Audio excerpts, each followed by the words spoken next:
اللهم صل على سيدنا محمد يا رب صل وسلم دائما أبدا على حبيبك. السلام علیکم ورحمۃ اللہ وبرکاتہ. وعلیکم السلام ورحمۃ اللہ وبرکاتہ. مفتی صاحب کاروبار کے لیے کوئی وظیفہ بتا دیں, کام کے لیے اور اپنے مکان کے لیے بھی. اپنا مکان بنانا کوئی ضروری نہیں ہے, میرا اپنا ذاتی مکان نہیں ہے, تم مجھ سے وظیفے مانگ رہے ہو. کرائے پہ رہو, مزے اڑاؤ, اور کیا. اپنا مکان تو بے وقوف لوگ بناتے ہیں. بہت پیسہ دے دیا اللہ نے اضافی, تو پھر بنا لو, ادھر ادھر ضائع ہو جائے گا. چلو اپنا مکان بنا لو, ورنہ مکان بے وقوف لوگوں کا کام ہے یار. مجھے سب سے زیادہ ضرورت ہے اپنے مکان کی, کیونکہ میرے تو بچے بھی ماشاء اللہ ہول سیل کے حساب سے, اور گھر بھی. تو مجھے ضرورت نہیں, مسافر خانہ ہے یار. آپ کہہ سکتے ہو بچے کہاں جائیں گے, پھر آپ مر گئے تو یہ تو کرایہ کون, تمہارا باپ دے گا. یہ کراچی میں تو ہر بات میں باپ کو لے آتے ہیں بیچ میں. تو بھائی اللہ نے اضافی پیسہ دیا تو کوئی پراپرٹی بنا کے چھوڑ جاؤ, وہ بیچ کے کر لیں گے کچھ. کہ مگر کرائے پہ رہنے کا جو مزہ ہے وہ اپنے مکان میں مزہ نہیں ہے. کرائے میں رہنے کا مزہ ہے کہ واٹ لگاؤ اس کے مکان کی, حقیقت ہے. اپنے مکان کا نلکا بھی ٹوٹتا ہے نا, غم ہوتا ہے. مالک مکان نے کروڑوں روپے لگا کے گھر بنایا, تم تھوڑا سا کرایہ دے کے اس میں انجوائے کرو, ٹھیک ہے نا. کئی سال کرایہ دیتے رہو گے, اس کے کروڑوں روپے پورے نہیں ہوں گے, اور تمہاری ایج پوری ہو جائے گی اور تم قبر میں چلے جاؤ گے. پھر تم بولو گے خام خامے میں نے کروڑوں روپے لگا کے اپنا ذاتی مکان میں خرچ کیا, مجھے کیا پتا تھا اتنے تھوڑے سے دن رہنا ہے. تو ہم تو جب بھی گھر میں جاتے ہیں ہم یہی سوچتے ہیں پتہ نہیں کل صبح اٹھیں گے نہ اٹھیں. کیا خیال ہے بھائی, زندہ رہیں گے نہ رہیں. ابے ان دیواروں سے کیا دل لگانا ہے یار, کیا دل لگانا ہے اینٹوں سے. میری اینٹ ہے, میری ٹائل ہے, بھاڑ میں جائے تیری اینٹ. زندگی ہے کتنی تھوڑی, بہت زیادہ جی لیے 80 سال نکال لیں گے. بول تو پراٹھے جس اسپیڈ سے ہم کھا رہے ہیں مجھے نہیں لگتا میں 80 سال تک رہوں گا. صحیح ہے نا. ہم کہتے ہیں پراٹھے کھا کے مر جانا, یہ بغیر پراٹھوں کے 80 سال تک زندہ رہنے سے بہتر ہے. اللہ بچائے. ویسے جب مرنے لگتا ہے پھر آدمی یہ نہیں سوچتا, پھر کہتا ہے یار خیر. وہ ہے نا, ایک آدمی کہتا تھا اللہ زندگی سے موت ہی بہتر ہے. بار بار کہتا تھا تو کوئی درخت پہ چڑھ کے کسی نے رسی پھینک دی, اور یہ اس نے رسی دیکھی, دعا مانگ رہے ہیں اللہ زندگی سے موت ہی بہتر ہے. تو جب پھندا دیکھا نا, اس نے کہا یہ کیا ہے. اوپر سے آواز آئی, اے میرے بندے میں اللہ ہوں, میں نے تیری دعا سن لی ہے, تو یہ پھندا گلے میں ڈال, میں کھینچ لوں گا اوپر تجھے. تو کہتے ہیں اللہ یہاں تو کوئی مذاق بھی نہیں کر سکتا. تو بہرحال زندگی کا کوئی بھروسہ. بہت جی لی, 80 سال جی لیں گے تو 80 میں کتنا ٹائم رہ گیا. ایسے ٹھک ٹھک ٹھک ٹھک کر کے ٹائم گزرتا ہے, اور وہ بھی بہت ہی مشکل ہے. اگلے سال کا بھروسہ نہیں ہے یار. تو کیا میرا مکان, میری گاڑی, میری سے بیوی ہونی چاہیے آدمی کی. اس میں آدمی غیرت کا تقاضا یہ ہے کہ اس میں یہ باتیں نہ کرے. باقی مکان مالک کا ہو, رہے گا کون, ہم رہیں گے. یہ تو فائدہ ہے نا. پیسہ اس کمبخت نے لگایا, بے وقوف نے, رہ کون رہا ہے, مزے آپ اڑا رہے ہو. صحیح ہے نا. اور کرایہ دار دیکھو, مالک مکان کے گھر کی جو واٹ لگاتے ہیں اس کا اپنا مزہ ہے, لگانی نہیں چاہیے, لیکن وہ ساری ریپیئرنگ وہ کر رہا ہوتا ہے آخر میں. اور پھر لوگ کہتے ہیں وہ نکال دے گا تو کہاں جائیں گے. کوئی بات نہیں, اگلی گلی میں چلے جاؤ, وہ بھی مسافر خانہ, یہ والی گلی, وہ والی بھی, وہاں سے بھی لاش اٹھے گی ایک دن جنازہ, وہاں سے بھی. بلکہ کرائے کے گھر میں اور آسانی ہے کہ جہاں چاہو رہو. اب دیکھو میرے پاس آپشن ہے, میں لاہور میں جا کے رہوں, کہ میں فیصل آباد میں جا کے رہوں, کہ میں اسلام آباد میں جا کے رہوں. میرے پاس آپشن ہے. جن کا ذاتی گھر ہے ان کو تو بیچنے میں اتنا ٹائم لگے گا. ہم نے ادھر نوٹس دیا بھائی ہم جا رہے ہیں, اور پتلی گلی سے نکل لو. مسافر خانہ ہے, چلتے پھرتے ہی مر جاؤ گے بھائی. تو کہیں بھی ہمارا اسٹے نہیں ہے. یہ رہنے کی جگہ بے وقوفوں کے رہنے کی جگہ ہے. جو دنیا کا پرلے درجے کا انٹرنیشنل بے وقوف ہے, گدھا ہے, وہ اس دنیا کو سمجھتا ہے کہ رہنے کی جگہ جس میں تھوڑی سی سینس ہے نا, پی کے نہیں آیا ہے, اس کو پتہ ہے یہ رہنے کی جگہ نہیں ہے, دل لگانے کی جگہ نہیں ہے. یہ بے وقوف اور گدھے ہیں جو ان اینٹوں سے دل لگاتے ہیں. پھر بھی میں کہتا ہوں بہت پیسہ ہے تو بنا لو. ایسا نہ ہو جن کا بنا ہوا گھر ہے وہ پھر کہیں کہ ہمیں بے وقوف کہہ دیا مفتی صاحب نے. ان کے بارے میں تعویل کرتا ہوں کہ ان کے پاس اتنا پیسہ تھا کہ انہوں نے کھا بھی لیا, پی بھی لیا, شادیاں بھی ہو گئیں, بچے بھی ہو گئے. اب ان کو سمجھ میں نہیں آ رہا ہے, انہوں نے کہا چلو گھر بنا لیتے ہیں. اس کا فائدہ یہ ہوگا کہ بچوں کے کام آ جائے گا پراپرٹی. حدیث میں یہ ترغیب ہے کہ اگر اللہ نے آپ کو پیسہ دیا, نہیں دیا تو ٹینشن نہ لو, اللہ پہ توکل کرو, اللہ نے آپ کو کھلایا, بچوں کو بھی کھلائے گا. لیکن صحیح حدیث ہے, اگر اللہ نے پیسہ دیا ہے تو پھر حدیث میں ترغیب ہے بچوں کے لیے چھوڑ کے جاؤ, بچوں کو لاوارث مت کرو. تو کچھ اتنا تھوڑا بہت بچا لیں بچوں کے لیے. اس کا طریقہ ہے پلاٹ لے کے ڈال دیں. سمجھتے ہو, پلاٹ لے کے ڈالتے ہیں, اس کی قیمت زیادہ تیزی سے بڑھتی ہے. جب آپ مریں گے تو وہ بہت اوپر جا چکا ہوگا, بچوں کے کام آ جائے گا. تو ورنہ بعض دفعہ ایسا ہوتا ہے کہ بچے رل رہے ہوتے ہیں, پاؤں میں پہننے کی چپل نہیں ہوتی ان کے پاس. تو اگر اللہ نے مال دیا ہے تو پھر بچوں کے لیے کچھ آپ کو بنا کے جانا پڑے گا, سمجھتے ہو؟ تو اس نیت سے کوئی کر لے تو ٹھیک ہے. یہ پتہ نہیں کہاں سے بات آئی تھی, یہ سوال پوچھا کیا تھا, ہم نکل کدھر کو لیے. کاروبار کا وظیفہ, مکان کا وظیفہ تو میں نہیں بتاؤں گا, ذاتی مکان ضرورت ہی نہیں ہے. کیا کاروبار کے لیے میں وظیفہ بتا دیتا ہوں. وہ وظیفہ یہ ہے کہ صبح اٹھ کے جاگنگ کرو, پہلے تو فجر کی نماز پڑھو, پھر جاگنگ کرو, پھر پٹھان روٹے کے 2 پراٹھے کھاؤ. اس سے آپ کو ملے گی موٹیویشن. جب کاکڑ دنہ ہو جائے گا, کاکڑ دنہ سمجھتے ہو؟ نئے نئے لوگ آتے رہتے ہیں, پرانے بور ہو جائیں گے. دیکھو قوالی جب شروع ہوتی تھی نا, شروع میں آرام آرام سے چلتا ہے, قوالی میں آرام آرام سے چلتا ہے نا, ایک ہی سر میں ہوتے ہوتے پھر کاکڑ دنہ ایک دم جوش میں آتا ہے. تو کاکڑ دنہ کا مطلب یہ ہوتا ہے ایک دم ہٹو بچوں کام ہو جائے اور ایک دم طبیعت میں جوش آ جائے. تو صبح فجر کی نماز پڑھو, پھر اس کے بعد کرو طبیعت سے جاگنگ, خوب پسینہ نکالو. پراٹھے نہیں کھاؤ, جو مرضی کھانا ہے کھا لو. اس تو ہو جائے گا, کیا ہو جائے گا, کاکڑ دنہ. آپ کی اسپیڈ بڑھ جائے گی. پھر آپ پلاننگ کرو میں نے کرنا کیا ہے, اور تہجد میں 2 رکعت پڑھ کے اللہ سے دعا بھی مانگ لو کہ اللہ مجھے رزق دے. حدیث میں آتا ہے اللہ تعالیٰ رات کے آخری حصے میں آسمان دنیا پہ آ کے کہتے ہیں حل میں مسترزقن ارزق لا, کوئی ہے روزی طلب کرنے والا, میں اس کو روزی دوں. تو وظیفوں میں ٹائم ضائع کرنے کے بجائے اس وقت 2 رکعت پڑھ کے اللہ سے کیا مانگ لو, روزی مانگ لو.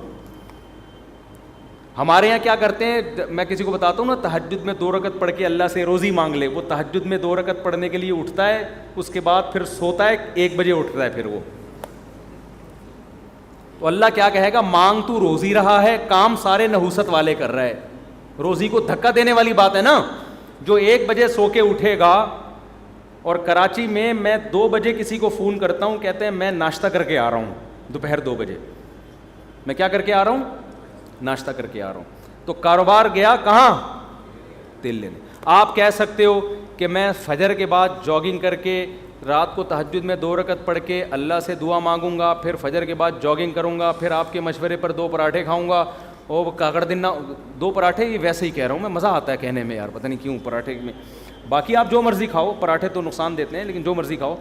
اس کے بعد پھر میں جب یہ سارے کام کروں گا, میں دکان جاؤں گا تو میرے علاوہ کوئی بندہ شاپ پہ ہوگا ہی نہیں. تو کاروبار کیسے چلے گا صبح صبح؟ صحیح حدیث ہے بورک لامتی فی بکورہا, اللہ نے میری امت میں صبح کے وقتوں میں برکت. یہ میری بھی روٹین خراب ہوئی ہے, میری اپنی روٹین بھی خراب چل رہی ہے کراچی کی وجہ سے, لیکن اس کو سیٹ کرنے کی ضرورت ہے. تو صبح حدیث میں آتا ہے اللہ نے برکت رکھی ہے. اب لوگ کہتے ہیں ہم جب صبح دکان پہ بیٹھیں گے تو ہمارے علاوہ اس پوری کائنات میں کوئی بھی نہیں ہوگا, تو کسٹمر ہوگا ہی نہیں, تو کاروبار چلے گا کہاں سے؟ تو بھائی صبح اٹھنے کا مطلب ضروری نہیں کہ دکان پہ جا کے بیٹھ جائیں. صبح آپ کاروبار کی پلاننگ کرنا شروع کر دیں بیٹھ کے. آپ انٹرنیٹ پہ بیٹھ جائیں کہ یار کیا چیز پروڈکٹ مارکیٹ میں چل رہی ہے جو سستی اٹھا کے مہنگی بیچ سکتا ہوں. کاروبار کا مطلب دکان میں بیٹھنا تھوڑی ہوتا ہے, پلاننگ بھی تو کرنی ہوتی ہے نا. تو کیا ہو گیا, تو صبح آپ بیٹھو, جب جاگنگ کر کے پراٹھے کھاؤ, چائے شائے نہیں پی لو تو بھی غلط ہے, لیکن پی رہے ہیں تو کیا کریں. تو جب آپ بیٹھ گئے تو اس کے بعد پھر آپ کیا کرو, پلاننگ کرو. پلاننگ کیسے کرو, ایک ڈائری لو اور پین لو. دیکھو یہ انسان کی نیچر ہے, میں نے بارہا تجربہ کیا ہے. موبائل کی ڈائری میں جب آپ پلاننگ کرتے ہو آپ کا دماغ نہیں چلتا. یہ کچھ قدرت کی طرف سے یہ ہے. دماغ انسان کا جب ہی چلتا ہے جب اس کے ہاتھ میں قلم ہو. اٹھائیے نا, قرآن میں بلا وجہ نہیں اٹھا لی. میں نے دیکھا ہے کہ میں اگر کمپیوٹر پہ کچھ لکھ رہا ہوتا ہوں نا, کوئی دماغ جیسے کتاب لکھنی ہے, کوئی مضمون لکھنا ہے, زیادہ دماغ نہیں چلتا کمپوزنگ میں. ادھر آپ نے پین اٹھایا اور ڈائری اٹھا کے لکھنا شروع کیا, دماغ چلنا شروع. پھر اس کو بے شک کمپوز کرا لو بعد میں. تو آپ پین اٹھاؤ, ڈائری اٹھاؤ اور لکھو کہ یار میں نے کاروبار کم کرنا کیا ہے. ہو سکتا ہے 6 ہفتے تک آپ سوچتے ہی رہو اور آپ کی سمجھ میں کچھ بھی نہ آئے. تو پھر آپ یہ سوچو کہ میں اپنی سمجھ میں لانے کے لیے کیا کرنا ہے پہلے میں نے, کہ میری سمجھ میں کچھ آئے. تو آپ یہ جملہ لکھو گے سوچ بچار کے کہ یار اس کے ماہرین سے میں نے مشورہ لینا ہے. سمجھتے ہو؟ میں نے کیا کرنا ہے, کباڑ کا کام ہے آپ کا, تو کباڑ کے ماہرین سے کیا کرنا ہے, مشورہ لینا ہے. وہ مشورہ دیں گے نہیں آپ کو. پاکستان میں ایسا ہوتا ہے کہ کسی کو کوئی بزنس آتا ہے تو مشورہ دے گا نہیں, دے گا تو غلط مشورہ دے گا. جب آپ اس کے پاس جاؤ گے کہ کاروبار چل ہی نہیں رہا, رو رہے ہیں یار ہم تو کچھ ہے ہی نہیں, حالانکہ کروڑوں روپے کما رہا ہوگا, اس کو یہ ہوگا کہ یہ بھی نہ شروع کر دے کہیں.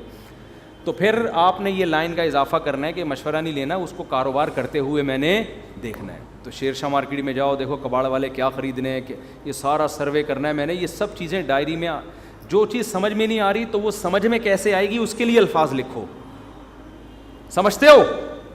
اس سے انشاءاللہ وہ جو آپ نے تہجد میں دعا مانگی تھی اس کے اثرات ظاہر ہونا شروع ہو جائیں گے. تو تمہارا باپ بھی کرو. پاکستان میں جس کو کاروبار نہیں کر رہا نا وہ دنیا کا بہت بڑا بیوقوف ہے. یہاں گورے آ کے کر رہے ہیں کاروبار. ایک گورا کراچی میں ہے, اس کا کبھی میں انٹرویو لوں گا انشاءاللہ, مسلمان ہوا ہے وہ. اس نے کہا ہے کہ کراچی جس کی آبادی کتنے کروڑ ہو گئی, 2.5-3 کروڑ, وہ تو گورنمنٹ غلط وہ بتاتی ہے, زیادہ آبادی ہے. 1-8 کروڑ تو ہمارے گھر کے افراد ہوں گے. تو اتنی آبادی ہے. مجھے ایسا لگتا ہے کراچی کی جو آبادی کو کاؤنٹ کیا, میرے بچے نکال کے کاؤنٹ کیے ہیں ان لوگوں نے, مجھے ایسا لگتا ہے. تو اتنی بڑی آبادی میں تو بھی اگر کسی کا بزنس, یورپ تو ترستا ہے ایسی آبادی کے لیے, سمجھتے ہو؟ گورے ترستے ہیں یار ہمیں ایسا کراؤڈ ملے کہیں ہم بزنس کریں. یہاں گورے آ کے کروڑ پتی بن گئے ہیں کراچی میں. تو کراچی میں اگر کسی کا کاروبار نہیں چل رہا ہے, اس کا مطلب وہ کاروبار کے علاوہ دنیا کا کوئی اور کام کر لے, وہ پھر کہیں بھی نہیں چل سکتا. میں نے صدر میں دیکھا گرمیوں میں ایک آدمی کولر لے کے بیٹھا ہوا ہے ٹھنڈے پانی کا, لاکھوں روپے کماتا ہے اس سے, کیونکہ صدر میں پانی چاہیے ہر آدمی کو. وہ کولر لے کے بیٹھا ہوا ہے, پلا رہا ہے, لے بھی پی لے, سارا دن 5 روپے کا پتہ نہیں 10 روپے کا گلاس بیچ کے اسی سے ٹھیک ٹھاک. گنے کے رس والوں نے پراپرٹیاں خرید لی ہیں یہاں پہ, گٹکے والے بحریہ ٹاؤن میں گھر لے رہے ہیں. جب آبادی زیادہ ہوتی ہے تو بزنس چھانگا مانگا کے جنگلات میں تھوڑی ہوگا, بزنس تو یہی ہوگا.